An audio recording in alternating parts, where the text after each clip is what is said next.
Tallinnas toimunud rahvusvaheline maastikuarhitektide kongress andis eriala spetsialistidele võimaluse tähelepanu juhtida lünkadele maastike, eriti just linnamaastike kujundamisel. Kongressil jagati kogemusi ja arutati, kuidas teha paremini oma tööd üha kiiremini kasvavates, muutuvates ja arenevates linnades.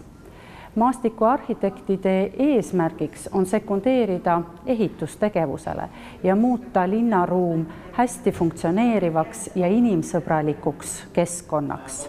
Meile andis see võimaluse uurida, kuidas on lood maastiku kujundamisega Eestis ja eriti meie pealinnas Tallinnas, kust kongress aset leidis.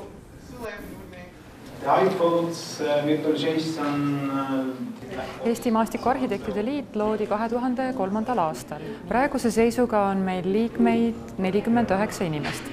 Võtsime tõepoolest endale sellise julguse, et korraldada selline rahvusvaheline maastikuarhitektuuri kongress, aga see üldse tegelikult ei sõltu sellest liikmete arvust, mis meil on, sest tegelikult maastikuarhitekte Eestis töötab ikkagi tiba rohkem kui need, kes meile liitu kuuluvad.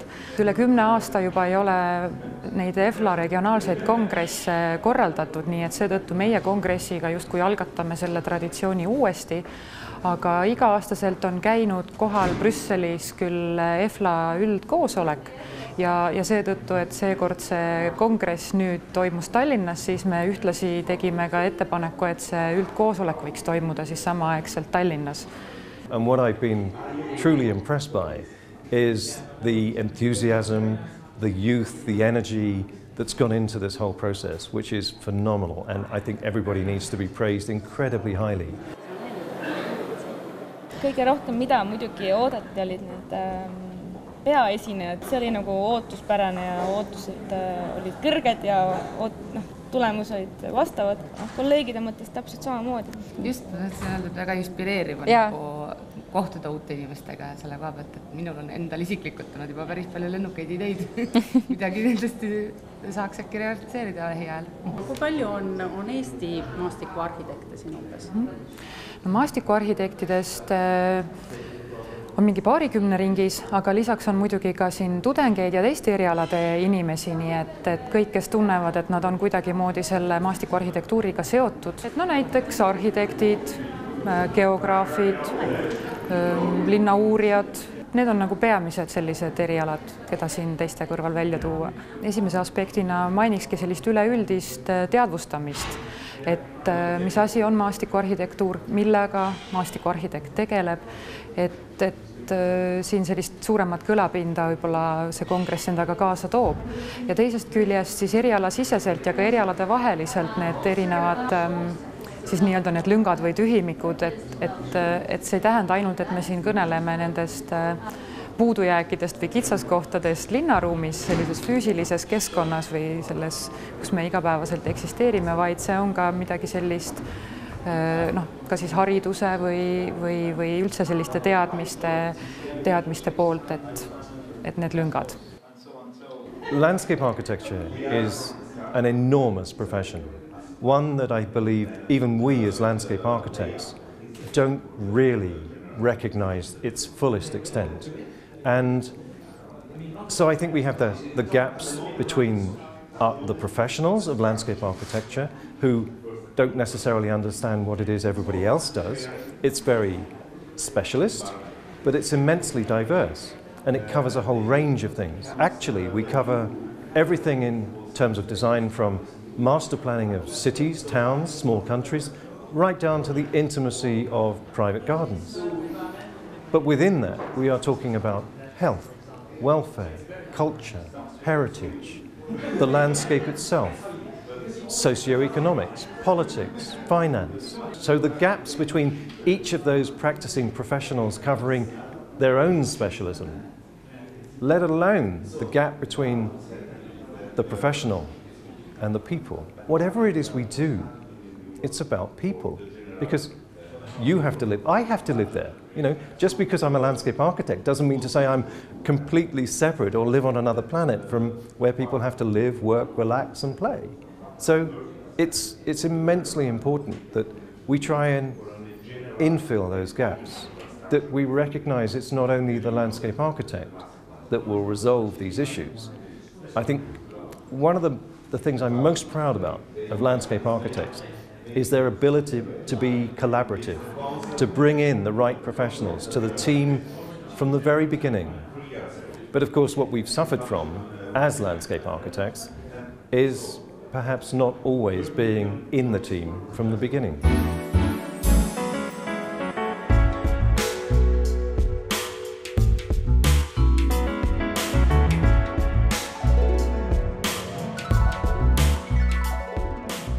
Võib-olla siin, mis on vajaka jäänud või vajaka jääb, on see koostöö ilmselt erinevate valdkondade vahel. Siin ma mõtlen arhitektuuri ja maastikuarhitektuuri ja võib-olla ka inseneeria valdkonnas, et kõik teevad omi asju, võib-olla püüavad kõike korraga koos teha, et see koostöö koht võib-olla natuke kehvapoolne.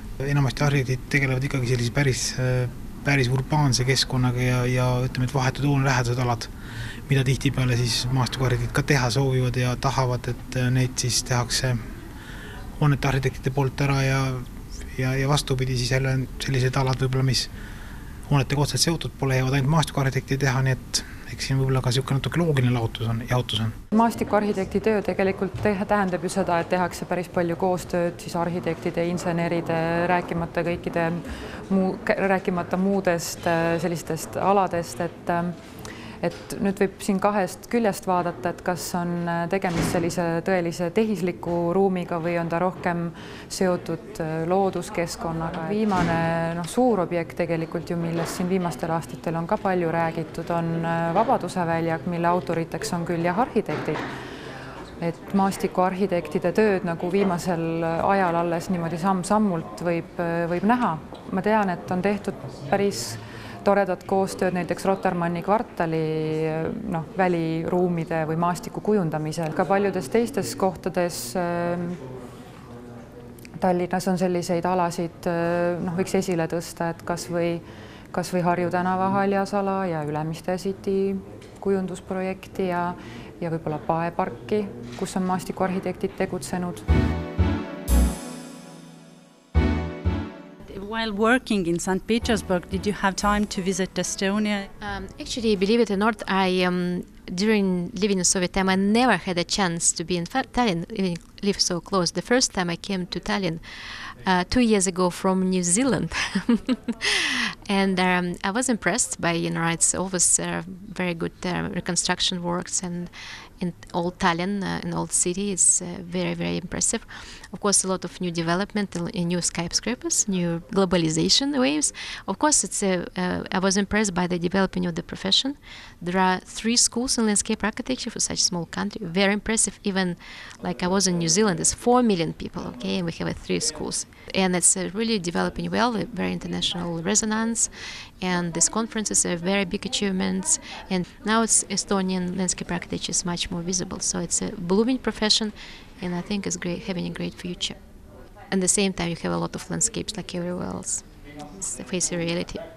It's just like a very childish disease that we're having, especially the first step with the market economy. The same I can tell from my Russian colleagues. It's a lot of similar landscapes, unfortunately.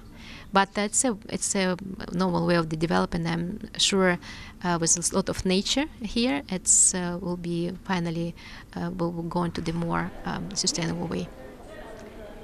No, mina ei lõpetanud Eestis, ma lõpetasin Rootsis oma eriala. Sain oma magistrikraadi sealt.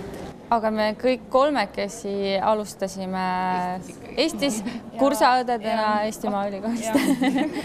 Ja nüüdseks siis olete loonud endale arhitektuuribüroo Maastikuarhitektuuri. Jah, Maastikuarhitektuuribüroo Tajuruum, et me pesitsime Tartus, aga samas see tööprojektide väli ulatub ikkagi üle Eesti. Maastikuarhitektuuribüroosid iseenesest on palju, kes tegelevad tegevusvaldkonnaga, aga kes samamoodi, kuna see maastikuarhitektuur iseenesest, kui see mõiste on väga lai, alustades siis üleriigilistest maakondlikest planeeringutest kuni siis detailplaneeringute aiakujunduseni välja, siis see tööpõld, mida need teised maastikuarhitektuuribürood pakuvad, varieerub ka palju ja samamoodi võivad ka näiteks mingil määral ka maa mõõtmise või kinnisvara planeerimise koos kinnisvara planeerimise mõjutustega inimesed teha ka mingil määral planeeringuid, kuna see seadusandluses sätestatud tingimustel on tegelikult võimalik. Aga hetkel käibki nii-öelda selle kutsestandardi väljatöötamine, et siis maastikuarhitekt saaks ikkagi keskenduda rohkem erialaselt oma tööpõllule. Maastikuarhitekt peab läbi käima maastikul väga mitu dimensiooni selleks, et luua ruumi. Et tähtis ongi luua ruum mingite abivahenditega ja siis põhimõtteliselt haljastus on selle üks osa ainult. Et siin ongi suur vahe. Teine käib ikka see kontseptsioon ja idee ja sa vaatad nii ajas edasi ja tagasi, proovid leida siis selle kõige õigema lahenduse. Et haljastus on üks osa, millega siis seda ideed nii-öelda saab aidata. Saab läbi viia. Kõik, mis jääb väljaspoole siseruumidest põhimõtteliselt on kõik kogu väliruum võib klassifitseerida siis nii-öelda maastikuarhitektuuri alla.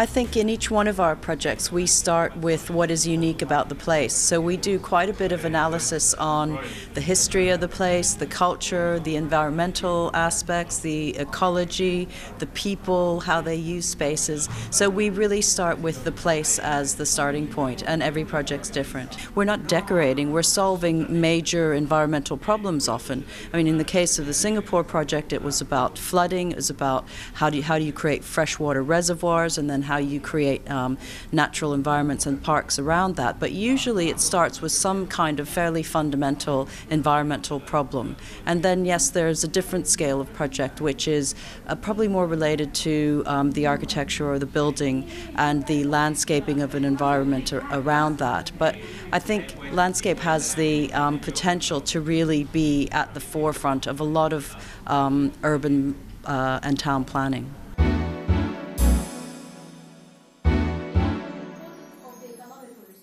Late in the 19th century, in the Industrial Revolution time, lawns was used as an open element in the public parks.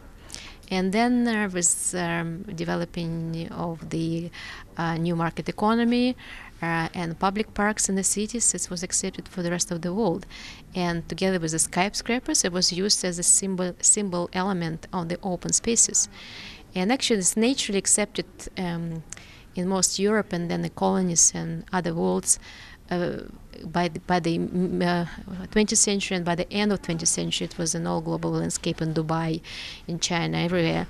So if you see the lawn in China or Japan, in the garden, it came only recently, because in traditional gardens they don't have any lawn, because there is no native grass that can grow. It's all European, but the rest of the world accepted that. It's one of the symbols we learn from the magazines, media, from Beverly Hills, from California. That's also very artificial, very unsustainable, as you can imagine. So we're buying this Western pattern. Like we're buying McDonald's, we're buying white wedding, we're using Santa Claus and the American clothes, actually nothing related to the traditional Saint Nicholas from Europe, and alone is the same element. And it's very unsustainable because especially like in Estonia or in Russia or many other places around the world, or New Zealand especially, Southern Hemisphere, it's not a natural element. We're living in zone of forests. If we leave nature alone, it will be forest. So we have to really keep it tidy and nice, and that's why we have to use so many pesticide and everything else. So that's why it's not sustainable, expensive, and evil. We can create using different styles in landscape architecture. It's more like a way of sustainable life, and more way of thinking. Yes, it's possible to create and redesign and not having so many open spaces, or have open spaces but by using different plants. This is the main point. Try to rethink what we have and don't actually copy one-to-one from the fashion magazines and home and garden, for example. So this is kind of new shift to the paradigm, especially in the climate change, especially in the resource shortage and economical crisis. So this is what about, and try to create the new palettes that we can use for more sustainable design and sustainable way of life. Kas teie kui praktiseeriv maastikuarhitekt võite täheldada, et ka Eestis on ikka samad tendentsid? Ega me siis globaliseerumist ei pääse. Ja teinepidi, ega see ju pole, see on lihtsalt normaalne nähtus siin maailmas, et asjad lähevad üldisemaks ja kõik on kättesaadavam ja kas või reisiminegi, et võime siin büroosse minna, homme oleme Indias või kus iganes, eks. Et aga võib-olla kahju on sellest, et tihtipeale see maastik või see ruum siis muutub isikupäratuks, et ka, nagu või näotuks või ta saab ta sellise nii-öelda võib-olla see kajutise iseloomuga näo, mis ei nagu kõnele inimesega, et see on selle globaliseerumise kõrvalprodukt, et sellest on kahju. Ja teie tõite siis oma ettekandes ka välja niisugused olulised punktid, mida peaks kindlasti üks maastikuarhitekt silmas pidama, nagu näiteks traditsiooni ja kultuuripärandi austamine ja arvesse võtmine. Et mis siin Eestis traditsiooni arvesse võtmine, mida see tähendab maastiku kujundamisel?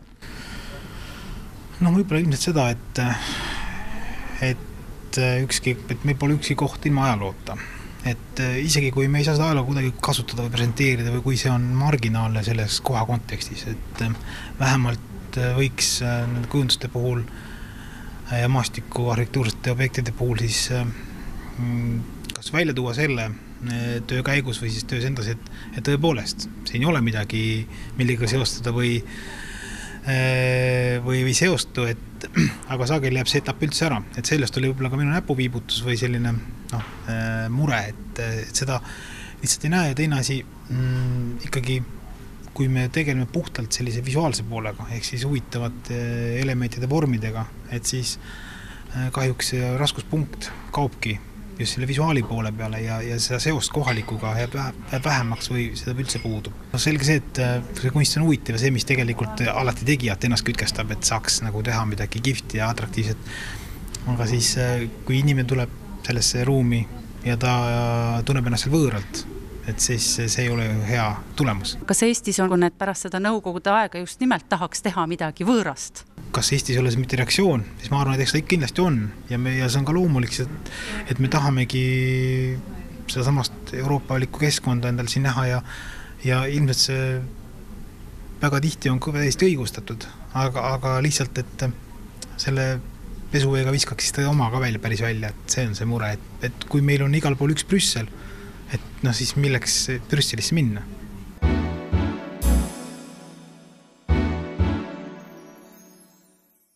Globalization is interesting, but what is so fantastic about landscape as opposed to architecture is that it can never be globalized. Yes, you can transplant and transport plants and use techniques from one region to another, but really you're starting from the soil, from the natural conditions of the place where you're building. And we do always try and start with what is local, what is there at the site. Your examples were very big-scale projects, and I mean need a lot of money. And maybe one can say that landscape architecture a little bit of luxury. Is it? I think it's about having a sort of joined-up thinking about a building project. You know, building projects are always expensive, and it's really where you spend the money and where you find value and quality.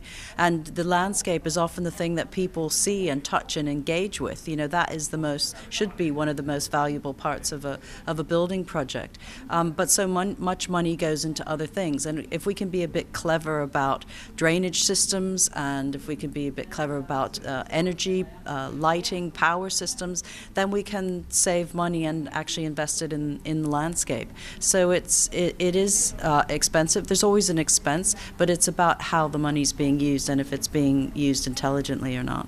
Of course, we have to educate each other in terms of the profession, but we have to educate those other professionals from the built environment, because if all we're doing is talking amongst ourselves, then probably we'll all end up knowing what the problems are, and we know what the solutions are, but nobody's doing anything about it. So it's vital that we speak to the other professionals in the built environment, the architects, the engineers,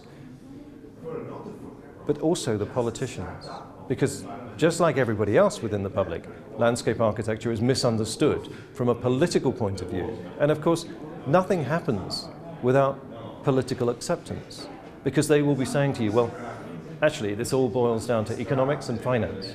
You prove to me why a particular approach to development or a particular approach to water management, etc., is going to be of benefit to me, the politician, who is only looking for one thing, re-election in however many years' time.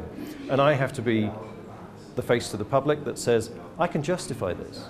So when you look at cities like Copenhagen, where one politician, or maybe a few politicians, were brave enough to say, okay, I'm going to go with your idea. Cars in the city are not a good thing.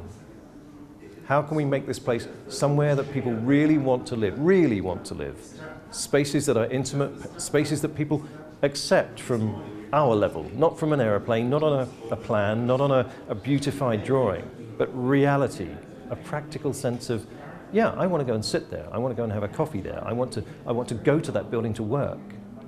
And that, you know, takes a lot of time and a lot of effort. As I say to most audiences, it's not going to happen by somebody else deciding for you. If you want it to happen, just as here in Estonia, the association, the union wanted it to happen, they've made it happen. So do it yourself. Go out there, be that ambassador, be the person that gets in the face of those who need to know.